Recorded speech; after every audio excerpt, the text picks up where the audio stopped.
ನಾನು ಯಾವಾಗಲೂ ಈ ಸಮಾಜಕ್ಕೆ ಪರಿಣಾಮಕಾರಿಯಾಗಿ ಏನಾದರೂ ಮಾಡಲು ಬಯಸುತ್ತಿದ್ದೆ. ಇದು ಯಾವಾಗಲೂ ನನ್ನ ಮನದಾಳದ ಕರೆಯಂತೆ ಅನಿಸುತ್ತಿತ್ತು. ನಾನು ಮಮತಾ ರಾಯರೆಡ್ಡಿ. ನಾನು ನನ್ನ ಪ್ರಯಾಣವನ್ನು ವಕೀಲೆಯಾಗಿ ಆರಂಭಿಸಿದ್ದೆ. ಇದರ ಮುಂಚೆ ನನಗನ್ಸ್ತಿತ್ತು ಬರೀ ನ್ಯಾಯಾಲಯದ ಒಳಗೆ ನ್ಯಾಯ ಸಿಗುತ್ತಿದೆ ಎಂದು. ಆದರೆ ಸ್ವಲ್ಪ ಸಮಯದ ನಂತರ ಕೆಲವು ಮುಖ್ಯವಾದ ಘಟನೆಗಳು ಎಷ್ಟೊಂದ್ಸಲಿ ನ್ಯಾಯಾಲಯವನ್ನು ತಲುಪುವುದೇ ಇಲ್ಲ ಎಂದು ಅರ್ಥಕೊಂಡೆ. ನನಗೆ ಮಹಿಳಾ ದಿನವು ಕೇವಲ ಕ್ಯಾಲೆಂಡರ್ನಲ್ಲಿರುವ ಒಂದು ದಿನವಾಗಿರಲಿಲ್ಲ.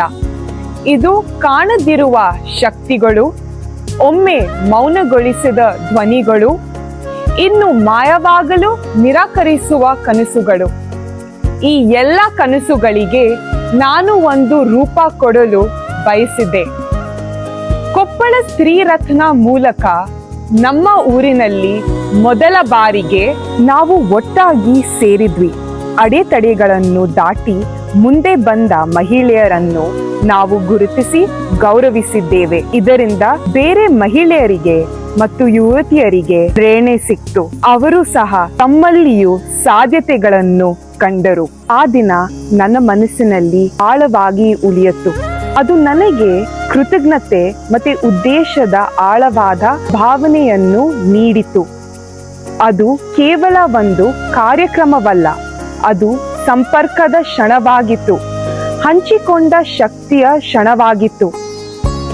ನಾನು ಹೆಮ್ಮೆ ಮತ್ತೆ ತೃಪ್ತಿ ಪಟ್ಟೆ, ಭಾವನಾತ್ಮಕಳಾದೆ. ಯಾಕಂದ್ರೆ ಸಣ್ಣ ಮಟ್ಟಗಾದರೂ ನಾವು ಮಹಿಳೆಯರು ಶಕ್ತಿಶಾಲಿಗಳಾಗಿ ಅನುಭವಿಸುವಂತಹ ಒಂದು ಸ್ಥಳವನ್ನು ನಿರ್ಮಿಸಿದ್ದೇವೆ.